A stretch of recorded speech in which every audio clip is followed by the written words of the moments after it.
আপনি নাকি বন্দুক ঠেকিয়ে তাদেরকে ভয় দেখিয়েছিলেন। বন্দুক দিয়েছি। মানে একটা ভিডিও তো এরকম সামাজিক যোগাযোগ মাধ্যমে তারা ছাড়ছে, কি ভিডিও? দেখা যাচ্ছে বলতেছে যে মানে একটা ছেলে বলতেছিল ওদের কর্মী। আমি খুব স্বাভাবিকভাবেই তাদের প্রতিনিধি হিসেবে তাদের কাছে ছুটে যেতেই হবে। এতে যদি আমার উপর আক্রমণ হয় আমার কিচ্ছু যায় আসে না, কারণ আমি যদি আমার কর্মীদেরকে প্রোটেক্ট না করতে পারি তাহলে আমি কিসের নেতা? তো সেই জায়গা থেকে আমি যখন সেদিকে যাই, তারা আমি বললাম যে প্রত্যেকটা পয়েন্টে পয়েন্টে তাদের লোক দাঁড়ানো ছিল, 30 জন 40 জন 50 জন করে। তারা সেগুলো দিয়ে হাত দিয়ে ইশারা দিচ্ছিল, লাঠি দিয়ে ইশারা দিচ্ছিল দাঁড়ানোর জন্য। আমরা দাঁড়াই নাই, কিন্তু আমরা যখন ওই ইউনিয়নে পৌঁছাই ওইখানে সামনে থেকে একজন বয়স্ক লোক বিএনপির সমর্থক হবে, সন্ত্রাসী কায়দা বিশাল বড় এক লাঠি 10-12 হাতের একটা লাঠি নিয়ে আমাদের গাড়ির সামনের গ্লাসে মারার জন্য আসছে। এরকম ভিডিও আমাদের কাছে, ছবিটাও আছে, ভিডিও আছে। তো আবার পিছন থেকে ওরা ওদের জায়গা থেকে লাঠি নিয়ে আছে, ডাকছে।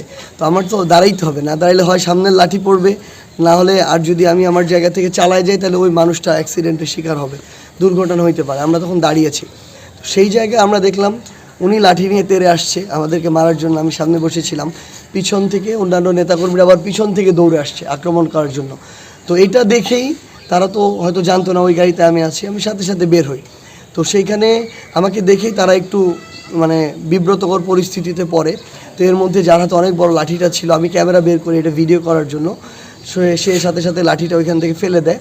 কিন্তু তারপরও পিছন থেকে সবাই মানে পুরো মারমুখী, তাদের কথা হচ্ছে ওই স্পটে আমরা যাইতে পারবো না, আমাদের এনসিপির কেউ ওইদিকে যেতে পারবে না, ওই জায়গায় দাঁড়ায় থাকতে হবে।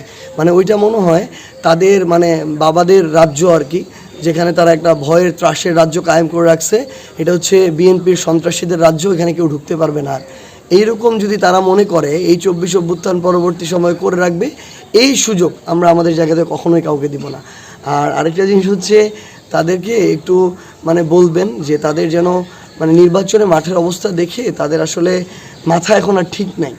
এই জন্য তারা কাউকে হয়তো বা বিভিন্ন জনকে এখন বন্দুকের কায়দায় দেখে, পিস্তলের কায়দায় দেখে, হইতে পারে আর কি। আকাশের চাঁদকেও তারা কয়েকদিন পরে হয়তো বা মানে সমুদ্র দেখতে পাবে। তো এই জন্য তারা এই কথাগুলো বলে। আমরা তো আমাদের জায়গা থেকে সাধারণ মানুষগুলো গিয়েছি, তারা আমাদের উপর আক্রমণ করছিল, আমরা তো তাদের সামনে গিয়ে দাঁড়িয়ে শুধু থামানোর চেষ্টা করেছিলাম। তো তারপরও আমি রাগ করে বলছিলাম যে তারা তাদের জায়গা থেকে কি সন্ত্রাসী কায়দায় আমাদেরকে মারতে চায়, সন্ত্রাসের রাষ্ট্র মানে কায়েম করতে চায়, তাহলে আমাকে আগে মারেন, দেখি আপনি কত বড় সন্ত্রাস হয়ে গেছেন আর কত বড় নেতা হয়ে গেছেন। তো সার্বিকভাবে আমাদের কাছে যেটা মনে হয় যে এখানে প্রশাসনের অনেক বড় একটা ব্যর্থতা আছে। আমাদের জেলা প্রশাসক যিনি রিটার্নিং অফিসার এবং তার যারা অধীনস্থ অফিসার আছে, তারা তাদের জায়গা থেকে শুধু নাম কাওয়াস্তে মীমাংসার কথা বলে। তারা মারলো, রক্তাক্ত করলো, সেলাই দিতে হইলো, হসপিটালাইজড, এখনও ভর্তি হয়ে আছে, আর তিনি গিয়ে হাত মিলায় দেয়। তাহলে আমরাও আজকে গিয়ে কাউকে মারি, মারার পরে তারপরে তিনি কালকে এসে তাকে হাত মিলায় দেখ। এই ধরনের আমি মনে করি প্রশাসন যদি তাদের জায়গা থেকে স্ট্রিক্ট বোল্ডলি একটা প্রশাসনিক আইনগত ব্যবস্থা নেওয়ার সক্ষমতা না থাকে, আমরা মনে করি তাদের প্রশাসনের দায়িত্ব পালন করা উচিত না। তাদের এই বারংবার ব্যর্থতার কারণেই আজকে বিএনপির কিছু সন্ত্রাসীরা এই ধরনের সাহস করতে পেরেছে। আমরা আশঙ্কা করছি যে নির্বাচন পর্যন্ত তারা একটা ভীতিকর পরিবেশ তৈরি করে নির্বাচনে যে সুষ্ঠু এবং নিরপেক্ষ নির্বাচন, এই জায়গায় তারা ব্যাঘাত ঘটাতে চাইবে। কিন্তু প্রশাসন যদি ব্যর্থ হয়, আমরা আমাদের জায়গা থেকে রাজনৈতিকভাবে এই সন্ত্রাসীদেরকে মোকাবেলা করার জন্য যেটা করতে হয় আমরা আমাদের জায়গা থেকে সেটাই করবো ইনশাআল্লাহ।